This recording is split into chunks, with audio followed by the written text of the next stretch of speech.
Yesus di hadapan Pilatus. Pagi-pagi benar imam-imam kepala bersama tua-tua dan ahli-ahli Taurat dan seluruh mahkamah agama sudah bulat mupakatnya. Mereka membelenggu Yesus lalu membawanya dan menyerahkannya kepada Pilatus. Pilatus bertanya kepadanya, "Engkaulah raja orang Yahudi?" Jawab Yesus, "Engkau sendiri mengatakannya." Lalu imam-imam kepala mengajukan banyak tuduhan terhadap dia. Pilatus bertanya pula kepadanya, katanya, "Tidakkah engkau memberi jawaban? Lihatlah betapa banyaknya tuduhan mereka terhadap engkau." Tetapi Yesus sama sekali tidak menjawab lagi, sehingga Pilatus merasa heran. Telah menjadi kebiasaan untuk membebaskan satu orang hukuman pada tiap-tiap hari raya. Itu menurut permintaan orang banyak. Dan pada waktu itu adalah seorang yang bernama Barabas sedang dipenjarakan bersama beberapa orang pemberontak lainnya. Mereka telah melakukan pembunuhan dalam pemberontakan. Maka datanglah orang banyak dan meminta supaya mereka kebiasaan itu diikuti juga. Pilatus menjawab mereka dan bertanya, "Apakah kamu menghendaki supaya kubebaskan raja orang Yahudi ini?" Ia memang mengetahui bahwa imam-imam kepala telah menyerahkan Yesus karena dengki. Tetapi imam-imam kepala menghasut orang banyak untuk meminta supaya Barabaslah yang dibebaskannya bagi mereka. Pilatus sekali lagi menjawab dan bertanya kepada mereka, "Jika begitu, apakah yang harus kuperbuat dengan orang yang kamu sebut raja orang Yahudi ini?" Maka mereka berteriak lagi katanya, "Salibkanlah dia." Lalu Pilatus berkata kepada mereka, "Tetapi kejahatan apakah yang telah dilakukannya?" Namun mereka makin keras berteriak, "Salibkanlah dia." Dan oleh karena Pilatus ingin memuaskan hati orang banyak itu, ia membebaskan Barabas bagi mereka. Tetapi Yesus disesahnya lalu diserahkannya untuk disalibkan. Yesus diolok-olokkan. Kemudian serdadu-serdadu membawa Yesus ke dalam istana, yaitu gedung pengadilan, dan memanggil seluruh pasukan berkumpul. Mereka mengenakan jubah ungu kepadanya, menganyam sebuah mahkota duri dan menaruhnya di atas kepalanya. Kemudian mereka mulai memberi hormat kepadanya. Katanya, "Salam, hai Raja orang Yahudi." Mereka memukul kepalanya dengan bulu dan meludahinya dan berlutut menyembahnya. Yesus disalibkan. Sesudah mengolok-ngolok dia, mereka menanggalkan jubah ungu itu kepadanya dan mengenakan pula pakaiannya kepadanya. Kemudian Yesus dibawa keluar untuk disalibkan. Pada waktu itu lewat seorang yang bernama Simon, orang Kirene, ayah Alexander dan Rufus, yang baru datang dari luar kota, dan orang itu mereka paksa untuk memikul salib Yesus.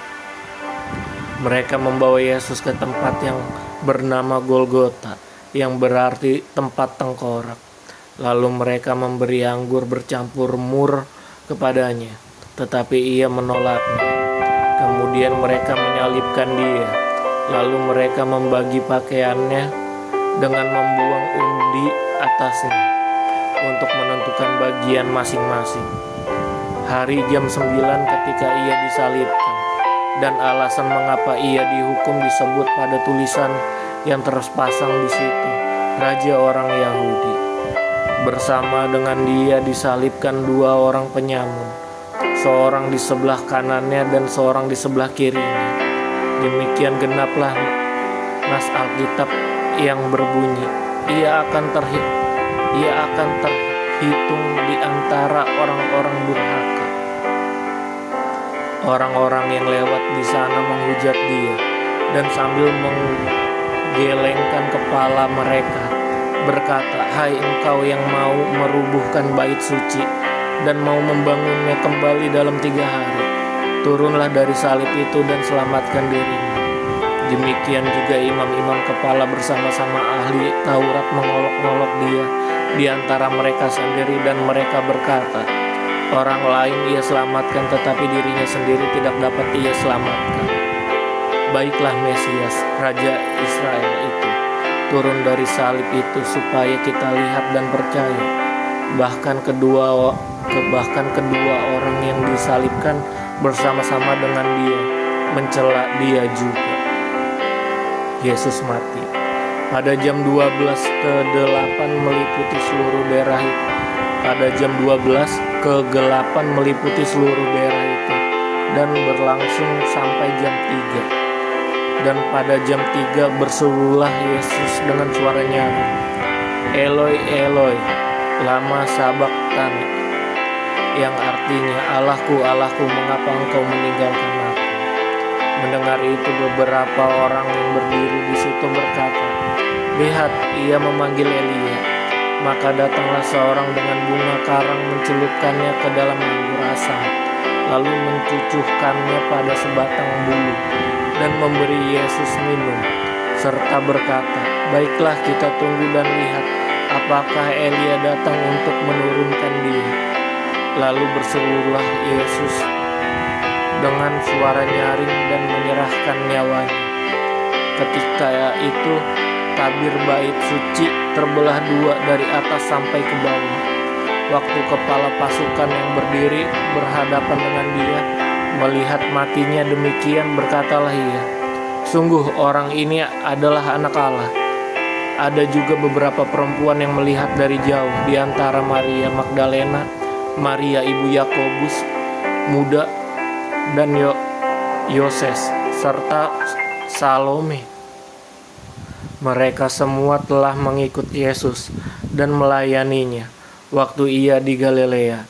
Dan ada juga di situ banyak perempuan lain yang telah datang ke Yerusalem bersama-sama dengan Yesus.